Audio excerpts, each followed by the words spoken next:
The man in the waiting room had not slept in 4 days. You could tell, not from the way he looked, though he looked bad enough, but from the way he sat.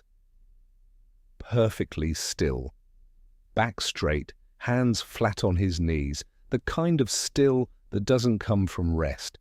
It comes from training, from years of learning how to hold yourself together when everything underneath is coming apart. His name was Marcus Delray Cole, 41 years old, former United States Army, and he had come to Meridian Recovery Clinic in Denton, Texas, on a Tuesday morning in February because his hands had started shaking again, and this time he knew what that meant. He had been clean for 19 months, 19 months of early mornings, cold showers, phone calls to a sponsor he barely knew, and a refrigerator covered in sticky notes that all said the same thing in different ways. You are still here. You are still here. You are still here. 19 months. And last Thursday, a pipe had burst in his apartment at 2 a.m., flooding the bathroom, soaking the bedroom floor, and in the chaos, in the dark, in the water rising around his ankles, something had snapped behind his eyes that had nothing to do with the pipe. He had driven to a gas station. He had sat in the parking lot for 3 hours. He had not bought what he almost bought, but the shaking had started, so he came here. He filled out the intake form. He handed over his VA card. He told the front desk clerk his full name, his date of birth, his diagnosis, opioid dependency, documented, treated, in remission. And he waited. He waited for 45 minutes. And then a woman in a grey blazer came through the door and stood in front of him. And she had a clipboard in her hands and a look on her face that Marcus had seen before. Not on doctors, not on nurses, on people who had already made a decision before they walked into the room. Her name, according to the badge on her lapel, was Carol Hess. She was the clinical intake director at Meridian Recovery Clinic. She looked at the form in her hand. She looked at Marcus. She looked back at the form, and then she said, and this is exact because 3 people in that waiting room heard every word, she said, "Mr. Cole, I'm going to be honest with you. Your case history is complicated. The coverage we have on file through your benefits doesn't fully extend to the level of care you're requesting. And frankly, given the pattern of prior treatment episodes, our clinical team has concerns about resource allocation for repeat." Marcus held up one hand, not fast, not angry, just up, like a stop sign. He said quietly, "Are you telling me to leave?" Carol Hess straightened. "I'm telling you that we may not be the right fit for—" "Ma'am." Marcus lowered his hand. He looked at the floor. Then he looked back up, and something shifted in his eyes. Something that had nothing to do with addiction and everything to do with what came before it. "I came here because I am trying not to make a decision tonight that I cannot walk back from. I am asking you for help." The waiting room was silent. Carol Hess pressed the clipboard to her chest, and she said, "I'm sorry. I think you should look into other facilities." Marcus Delray Cole stood up. He picked up his jacket from the chair beside him. He walked to the door. He pushed it open. And outside, in the parking lot, in the cold February air, he stopped walking. And he pressed both hands flat against the hood of his truck. And he stood there, completely still, for a very long time. He did not know that inside the clinic a phone was already ringing. He did not know who had seen him walk in, and he had absolutely no idea what was coming next. To understand what happened at that clinic, to really understand it, you have to go back, not far, not to the beginning, just far enough to understand what kind of man Marcus Cole actually was before he became a file number on Carol Hess's clipboard. Marcus grew up in Beaumont, Texas, third of 4 kids. One father worked freight logistics. Mother taught elementary school reading. The house was small, the yard was large, and the rule in that house, the one rule that mattered above all others, was this: you do not quit on family. Marcus enlisted at 19, not because he had no options. He was 3 weeks from a partial scholarship to Prairie View, A&M. He enlisted because his older brother Darnell had enlisted the year before, and Darnell had called home and told him, and these were the words, "Marcus, I finally understand what I'm for."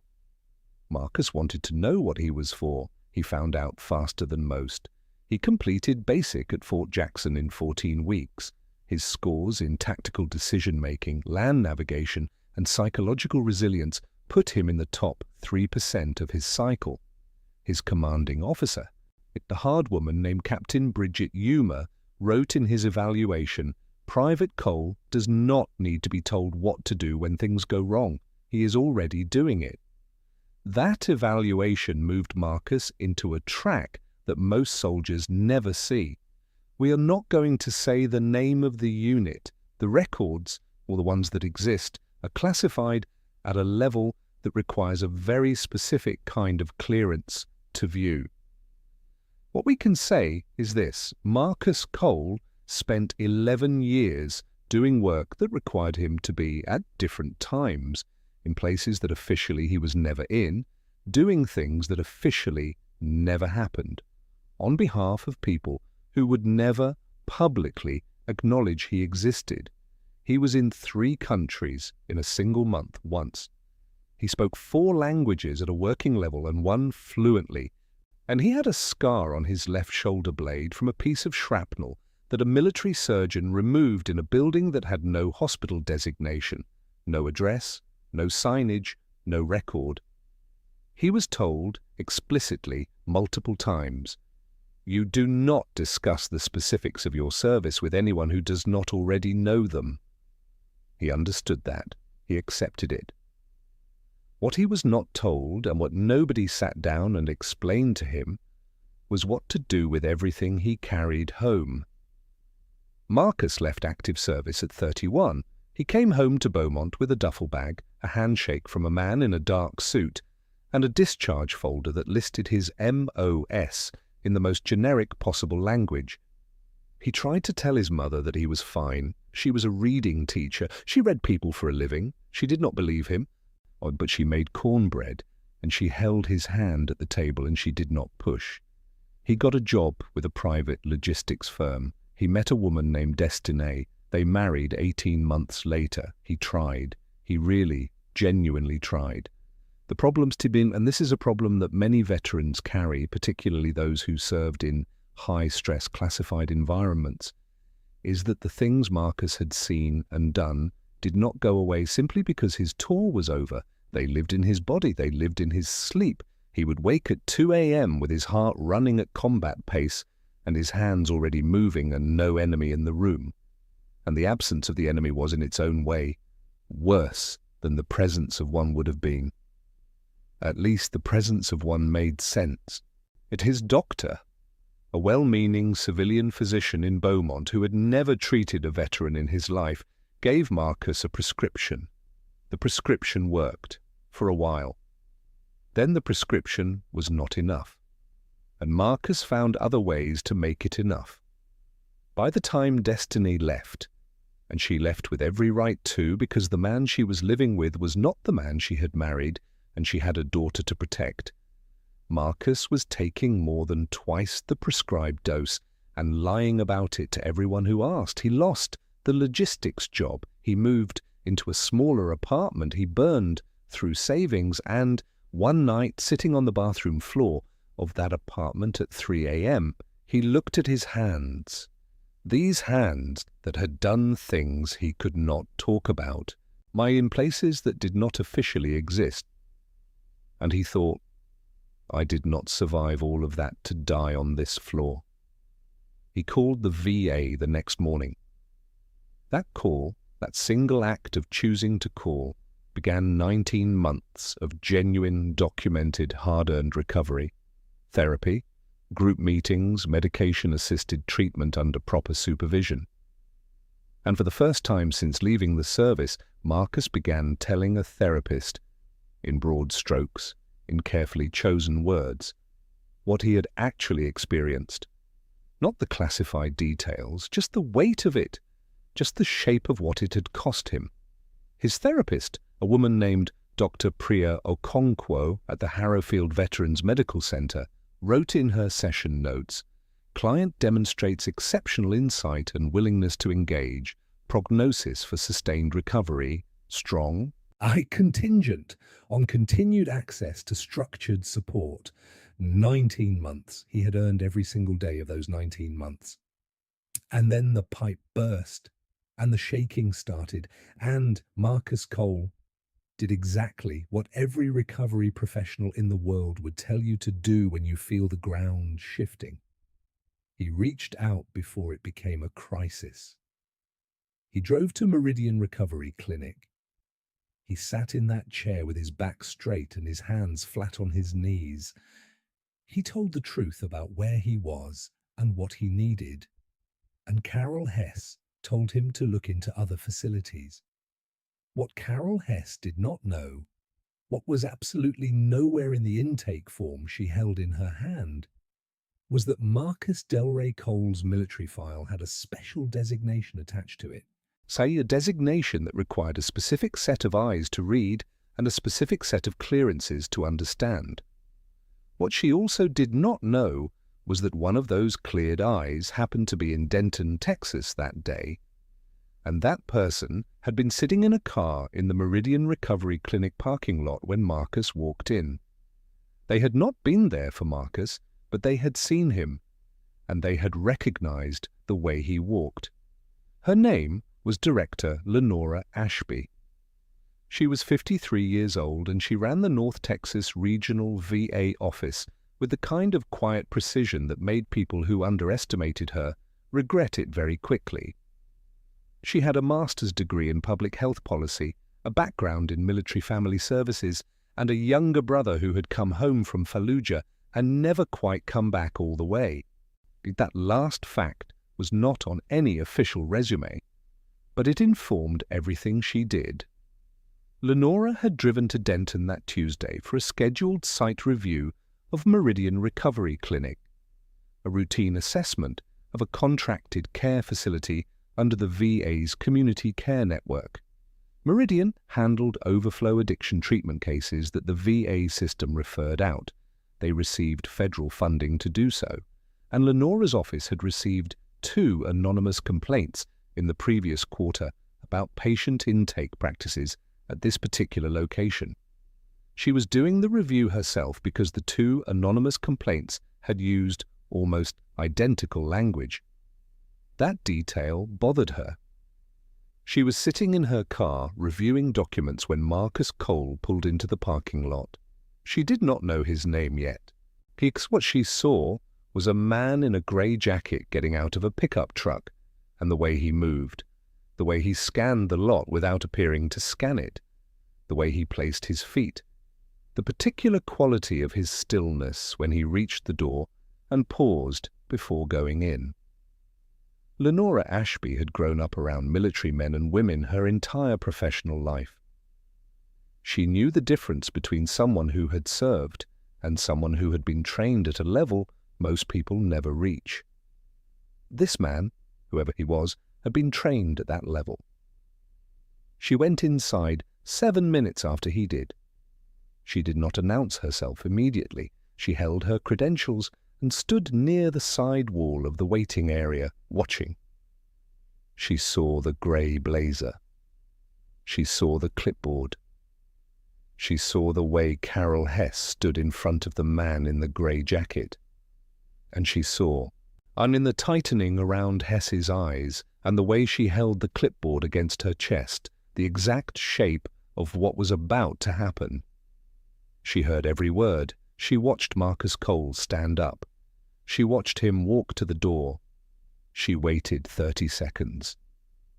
Then she walked to the front desk. She placed her credentials on the counter. She said, My name is Director Lenora Ashby, North Texas Regional VA.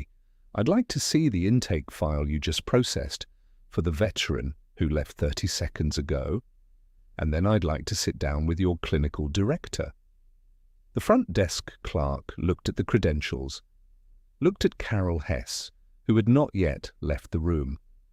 Carol Hess's face did something complicated.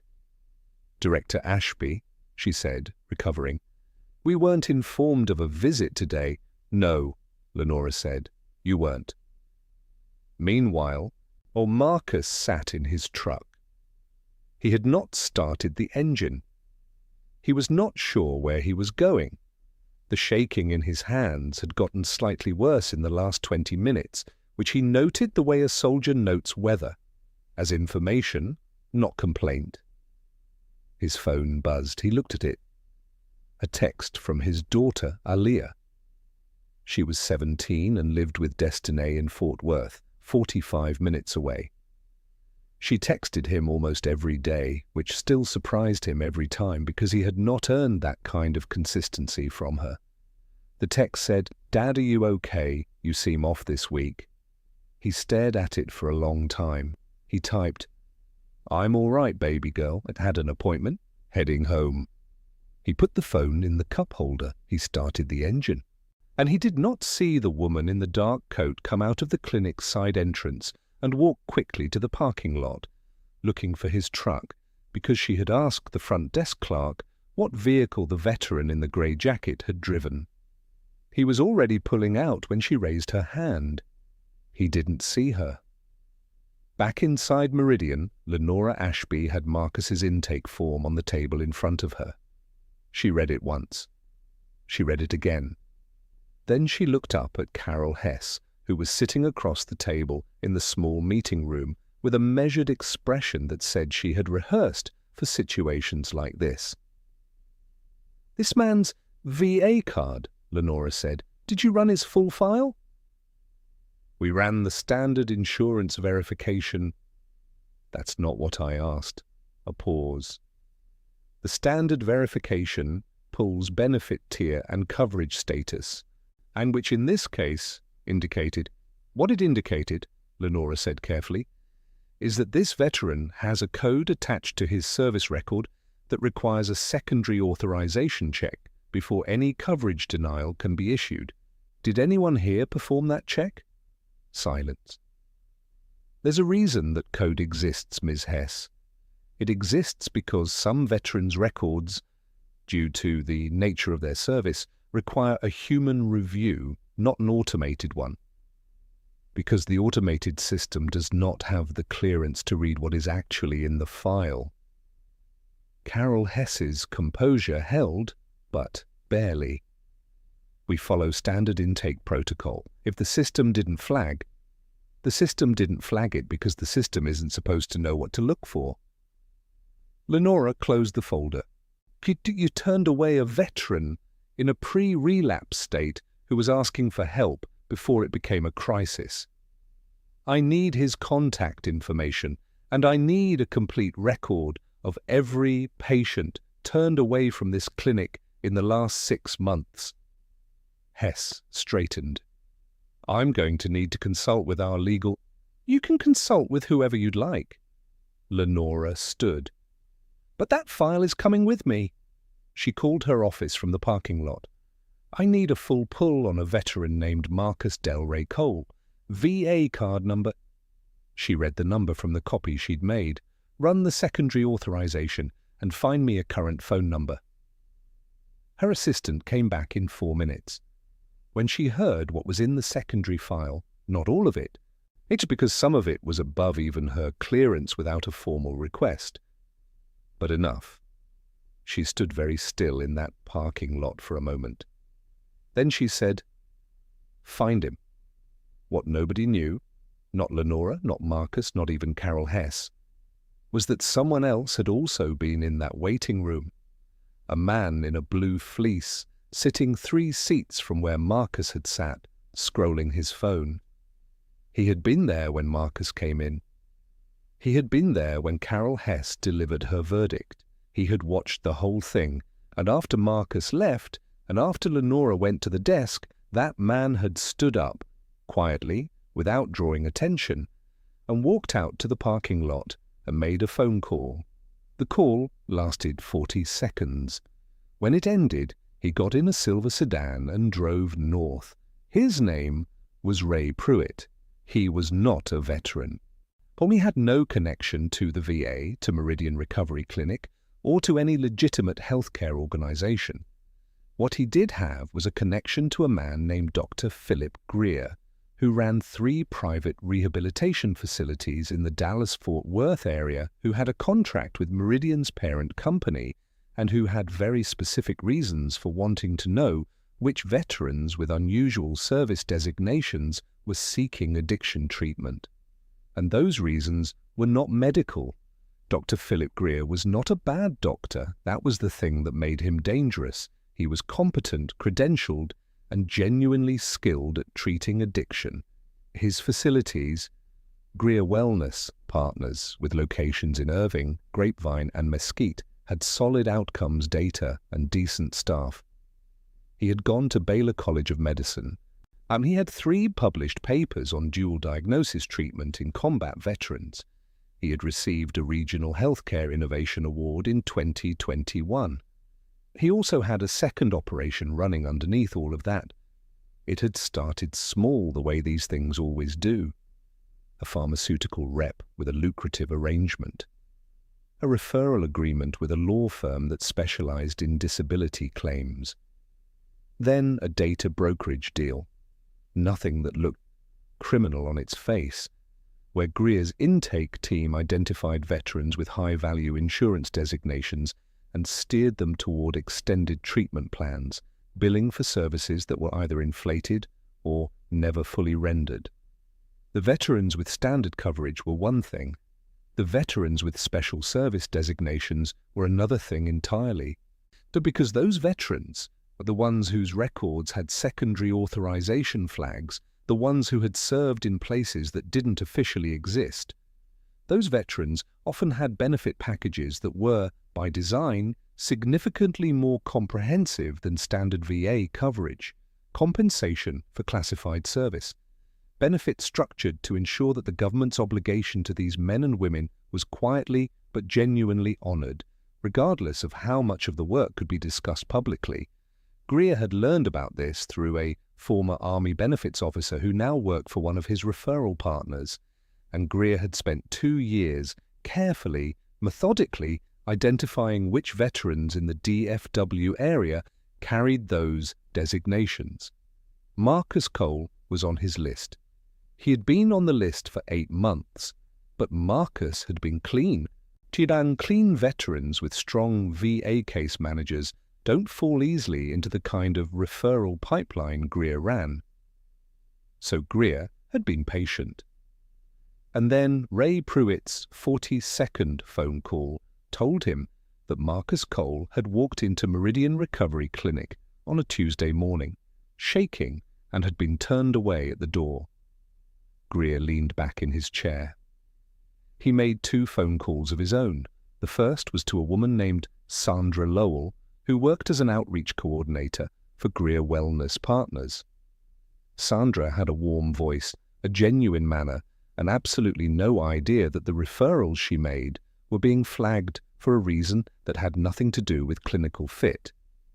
He told Sandra to reach out to Marcus Cole. He gave her the number. He told her to be warm, to be direct, and to lead with the facility's veteran-specific programming. And the second call was to a man whose name we are not going to use, because that man's involvement in what followed was being investigated by federal authorities at the time this story was documented, and his lawyers had been very thorough. What we can say is that this second call was about something other than Marcus's treatment. It was about Marcus's daughter. Marcus was back in his apartment when Sandra Lowell called. He had made coffee, he had sat at the kitchen table. He had written Aaliyah a longer text, and then deleted it, and sent a shorter one. He had called his sponsor, a retired Army medic named Booker Raines, and left a voicemail. When Sandra called, her voice was exactly what Philip Greer had intended: warm, unhurried, knowledgeable. "Mr. Cole, my name is Sandra Lowell. I'm reaching out from Greer Wellness Partners. Now, we work specifically with veterans in the DFW area, and I understand you may have had a difficult experience accessing support today. I want you to know our facility has a veteran-specific track, and we have availability. We'd love to sit down with you. No pressure, no intake runaround." Marcus was quiet for a moment. Then, "How did you get this number?" Sandra paused, just slightly. "We receive referrals through the Community Care Network, Mr. Cole. It's completely standard." "I didn't submit a referral." Another pause. I'll be honest with you. Sometimes when a veteran experiences a gap in access, our team gets a flag from the... "From the what?" She recovered. "I apologize if the timing feels abrupt. I just want you to know that support is available." Marcus said, "I'll think about it," and ended the call. He sat there, and he looked at his phone. Something about that call felt wrong. He couldn't have told you exactly what. Not yet. He had spent years trusting a particular instinct that had kept him alive in situations most people never encounter. That instinct was telling him something, quietly, the way it always did. Not a shout, just a pressure. He called Booker Raines again. This time Booker picked up. "Talk to me," Booker said. Marcus talked. He laid it out. The clinic, Carol Hess, the parking lot, the call from Sandra. Booker listened without interrupting, which was one of the many things Marcus valued about him. When Marcus finished, Booker said, "That call didn't come from any community network.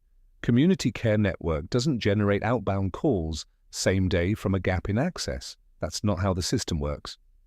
"I know," Marcus said. So how did they know to call you within 2 hours of you walking out of that clinic?"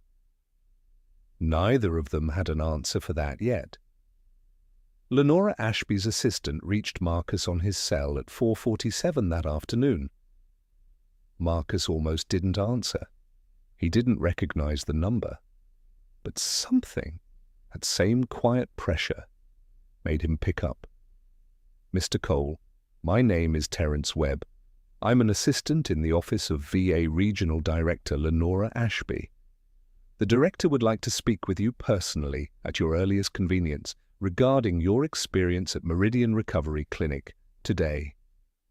Marcus sat very still. "The VA director," he said. "Yes, sir." "Why?" Terence chose his words carefully. "The director was present at the clinic this morning during a routine review. She has some information for you regarding your benefits file." "Yeah, she'd prefer to discuss it in person," Marcus said. "All right. When?" "Tomorrow morning, if that works." "Harrowfield Veterans Medical Center, Director's Conference Room, 8 o'clock?" "I'll be there," Marcus said. He put the phone down. He looked at his hands. They were still shaking, but slightly less than this morning. He'd made it through the day. One day. He didn't know that while he was sitting at that kitchen table, a silver sedan had parked on the street 1 block from his apartment building, and Ray Pruitt, the man in the blue fleece, was watching which lights were on. He didn't know that at 6 p.m. Aaliyah had texted a friend to say she was walking to the corner store near Destiny's house. And he didn't know that Aaliyah had not come home by 7. Destiny called Marcus at 7:22 p.m. Or he heard it in her voice before she finished the first sentence. "Marcus, Aaliyah went to the corner store at 6. She hasn't come back. I've called her 4 times. It goes straight to voicemail." Marcus was already on his feet. "You called the police?" "I called them 7 minutes ago. They said she hasn't been missing long enough to..." "I'm on my way." He grabbed his jacket and his keys in the same motion. He was in his truck in 45 seconds. He was on the highway in 4 minutes. Everything that had happened that day. The clinic, Carol Hess, Sandra Lowell's strange phone call, Lenora Ashby's office reaching out. All of it folded behind him as he drove. Because this was different. This was our Leah. And Marcus Cole, for all the damage that years of impossible work and chemical dependency had done to him, I was a man who had once made a decision in a small, dark room in a country he cannot name that had saved the lives of 3 people. And he had made that decision in under 6 seconds. When it came to Alia, he did not need 6 seconds. He needed none. He reached Destiny's house in Fort Worth in 38 minutes. Destiny was on the front porch. She was holding her phone, and she was trying to be calm, and she was not succeeding. A Fort Worth PD cruiser was parked at the curb. 2 officers stood near it. Marcus walked to Destiny first.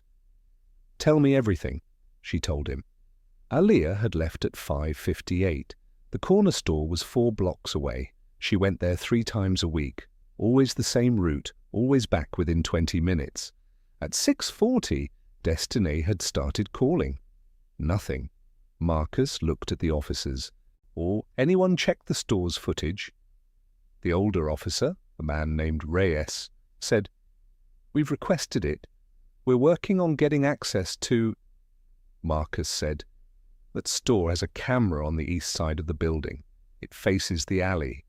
If anything happened between there and the side street, you'll see it." Reyes looked at him. "How do you know the camera placement?" "I notice cameras," Marcus said. "Can we go?" The footage from the corner store confirmed it.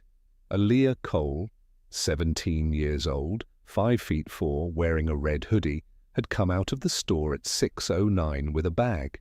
She had turned left on the sidewalk, and then, at the mouth of the alley that ran parallel to the street, a silver sedan had pulled alongside her. A man in a blue fleece had gotten out of the passenger side. The conversation on the footage was less than 30 seconds. Then our Leah had gotten into the car. Destiny made a sound that Marcus would carry with him for a long time. Marcus looked at the freeze frame on the screen. He looked at the man in the blue fleece. He looked at the sedan. He took out his phone. He called a number he had not called in 3 years. It rang twice. A voice said, "Cole," just his last name. Like no time had passed, Marcus said, "I need a plate traced, Texas. I'll text it." A pause. "This personal?" "My daughter." No more pause. "Send it." While Marcus sent the plate, Lenora Ashby was sitting in her home office in Dallas, reading the secondary authorization file on Marcus Delray Cole. She had received formal clearance to access it at 5 p.m. Her supervisor had approved it in under 2 hours, which told her something about the weight of the name attached to it. She read, she had reviewed a lot of service records in her career. A lot of them. She thought she had built a tolerance for the weight that some of those records carried. She sat back from the page. The scars Marcus Cole had, the ones the clinic's intake form said nothing about because Marcus had never mentioned them to a civilian doctor, were not from combat in the conventional sense. They were from 3 separate operations conducted between 2010 and 2016 in locations that the file referenced only by code designation. In one of those operations, Marcus Cole had remained in position for 11 hours with a wound in his left side because leaving position would have compromised a surveillance objective that protected an extraction team of 7. The extraction team got out. Marcus had treated his own wound with what was available. But the scar tissue, according to the military surgeon's note in the file, was consistent with an injury that in a civilian hospital setting would have required emergency surgery and a 2-week minimum inpatient recovery. Marcus had filed no disability claim for it. He had filed no disability claims for anything. The only reason the benefits flag existed on his record was because someone in a back office at the DOD, a woman, according to the file's amendment log, named Senior Specialist Ruth Caldwell, had reviewed his discharge packet in 2017 and added the flag manually with a note that read, "Veteran service record meets criteria for expanded benefit designation. No claim filed. Flag added for access protection." Ruth Caldwell had looked out for a man she had never met. Lenora closed the file. She thought about Carol Hess and her clipboard. Then her phone rang. It was Terence. "Director, we've got a problem. Marcus Cole's daughter is missing." Lenora stood up. "How do you know that?" "Fort Worth PD flagged it through the system. The missing minor's father is a veteran with an active benefits review case in our office." Standard cross-notification. Does Marcus Cole know we know? Not yet. Lenora grabbed her coat. He's going to want to handle this himself. We need to make sure that when he does, he's not walking in blind. What are you thinking? She was already at the door. I'm thinking someone knew what was in that man's file before we did, and I want to know how. The plate came back at 9:14 p.m. Silver sedan registered to a shell company. But the man Marcus had called, his name was Garrett, no last name. Algan they had once spent 4 days in a drainage ditch in a desert that officially hadn't required their presence. Garrett didn't stop at the registration. He pulled the Easy Pass records. He pulled cell tower pings from the number associated with the car's insurance documents. He cross-referenced a traffic camera system that Marcus did not ask about, and Garrett did not explain. He called back in 41 minutes. Industrial complex off Route 287, Midlothian, Old Warehouse Row. The third building past the water tower has had intermittent power draws for 6 weeks. Someone's been using it. Marcus had the address before Garrett finished the sentence. He told Officer Reyes. He told him calmly with the address and the corroborating data points laid out in the order that would be most useful for a police response. Reyes looked at him for a long moment. The way people look at someone when they understand, on an instinctive level, that they are dealing with a person whose relationship to a crisis situation is fundamentally different from their own. Reyes called it in. What followed was not a dramatic siege. There were no explosions, no car chases, no long standoff. What there was, a Fort Worth PD unit reaching the warehouse on Route 287 at 10:06 p.m. What there was, a door that was locked from the outside, which meant the people inside had not intended to leave quickly. What there was, Delray Cole sitting on a metal chair in a room that smelled like industrial solvent, with her wrists zip-tied and her phone removed, and a blindfold around her eyes that she had worked halfway down her face. She was unharmed. She was frightened in the way that 17-year-olds are frightened when the world stops making sense around them. But she was physically unharmed. Ray Pruitt was found in the warehouse office. He did not resist. He looked, according to Officer Reyes's incident report, less like a man who had been caught and more like a man who had suddenly realized the full shape of what he had been involved in. He gave up Philip Greer's name in under 10 minutes. Marcus reached the warehouse at 10:19 p.m., 13 minutes after police arrived. He was not allowed past the perimeter. He stood at the tape and he waited.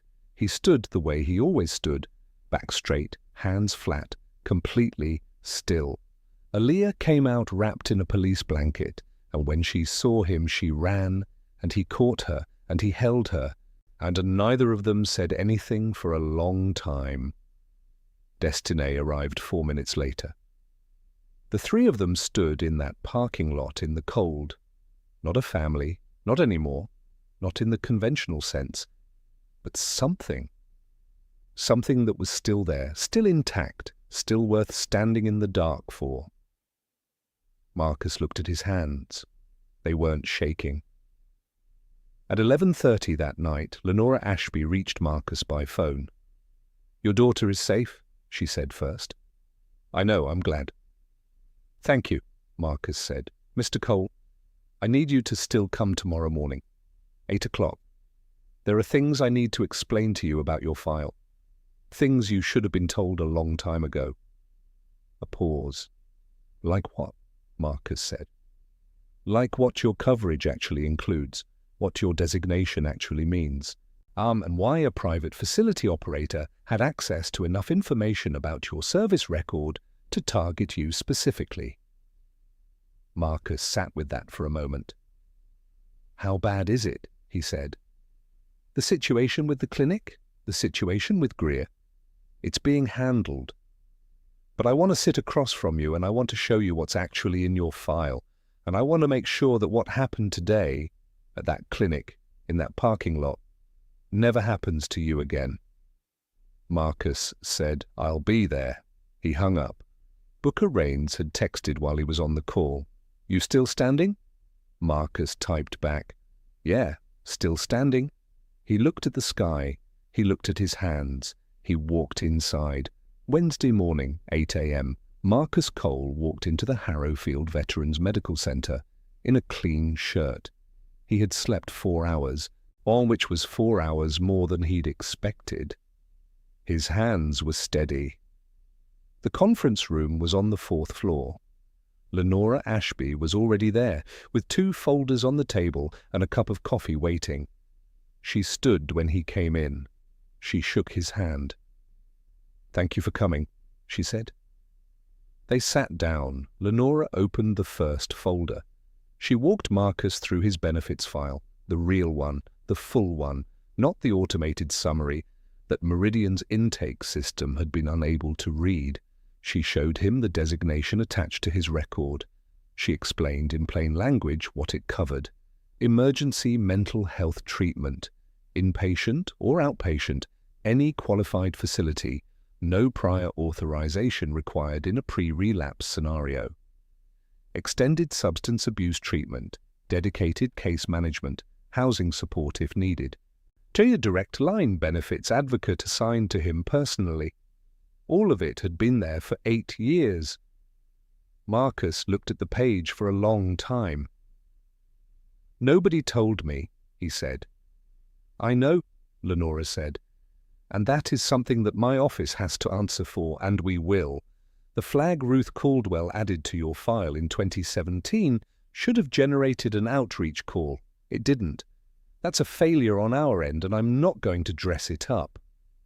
Marcus nodded slowly. He looked at the second folder. What's that? Lenora opened it. Philip Greer. His operation had a data agreement with a third-party firm that was pulling partial flags from VA benefit databases. Legally murky at best, criminal at worst. Federal investigators are already involved. Our Greer Wellness Partners has been suspended from the Community Care Network pending investigation. And Meridian? Carol Hess is on administrative leave. The facility's contract is under full review. Every patient turned away from that clinic in the last 6 months is being contacted and offered proper support. Marcus looked at his hands. Then at the window.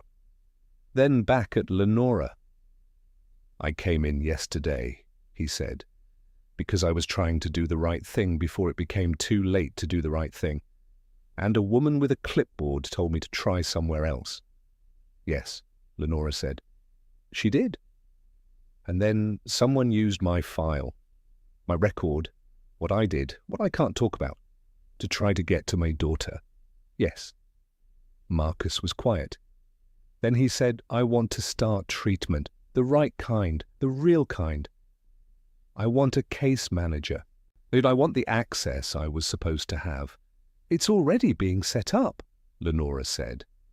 Dr. Priya Okonkwo at Harrowfield has agreed to resume as your primary therapist. We have an opening in the veteran-specific intensive outpatient program starting Monday. She slid a sheet across the table. This is not a form, it's a confirmation. Everything is already approved. Marcus picked it up. He read it. He set it down. He said, There are a lot of guys like me. I know, Lenora said. Guys whose files nobody can read. Guys who did things that don't have names attached to them. who came home and didn't know how to ask for what they needed, or tried to ask and got a clipboard. I know. What happens to them? Lenora was quiet for a moment. Then, that is exactly the right question. Oh, and I want you to help me answer it. Marcus Cole began the intensive outpatient program the following Monday. He attended every session. He did not relapse. By April, he had agreed, voluntarily, in whatever careful language the situation required, to work with Lenora Ashby's office as an informal consultant on benefits outreach for veterans with classified service designations. Not officially, not publicly, just available, willing, and in a room when it mattered. Aaliyah called him every evening that month. Ray Pruitt cooperated with federal investigators and testified against Philip Greer's operation. Greer's 3 facilities were placed under federal receivership. A grand jury was seated. Carol Hess was not charged with a crime, but she never worked in clinical intake again. And somewhere in a government office in Texas, an update was made to the automated protocol that had failed to flag Marcus Cole's file for human review. Ruth Caldwell, the woman who had added the benefits flag in 2017, who had never met Marcus and never would, heard about the update through a colleague and did not say much about it. She just nodded, like someone who had been waiting 7 years for someone else to finally read her note. Marcus still had the sticky notes on his refrigerator. "You are still here." He read them every morning. He had added a new one in different handwriting, Aaliyah's, that said simply, "I know, Dad." He had not told her what the scars were from. He probably never would, but she had seen them once, years ago, when he was helping her move boxes and his shirt had ridden up. She had looked at his side. She had looked at his face. She had not asked. She had just said, You okay? And he had said, getting there. He was still getting there, which means he was still going. That is the story of Marcus Delray Cole, a man who asked for help before it was too late, and almost didn't get it, and almost lost everything to someone who saw his file as a number, and then, finally, after all of it, was heard. If this story stayed with you, consider sharing it with someone who needs to hear that asking for help is not weakness. It might be the strongest thing a person can do.